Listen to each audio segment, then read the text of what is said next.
How to sign in Webull account. Hey guys, welcome to our channel WebToTech. In this video, I am going to show you how to sign in Webull account on your mobile phone. So let's jump to the process. First, open your Webull application on your mobile phone. Now here you can see two options. If you do not have your Webull account, tap on sign up option and continue with creating account. To sign in, tap on login option.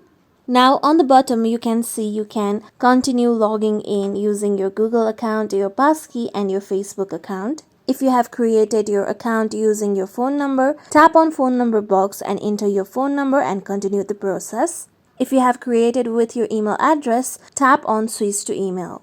Now tap on email address box and enter the correct email address of your account. With this, tap on next. Now here you need to enter the password of your account. Enter the password on the given box. If you do not remember your password, tap on forgot password and continue the process of recovering it. With this, tap on next. After you do so, you'll be able to sign in to your Webull account. Then you'll be directly taken to my watchlist section. Now here you can tap on menu option present at the bottom right corner. Then you can see your account on the top. Here you can see my Webull account has been logged in, and this is how you simply sign in Webull account. Hope this video is helpful. Please don't forget to subscribe to our channel, and if you like our content, make sure you like, comment and share. Thank you.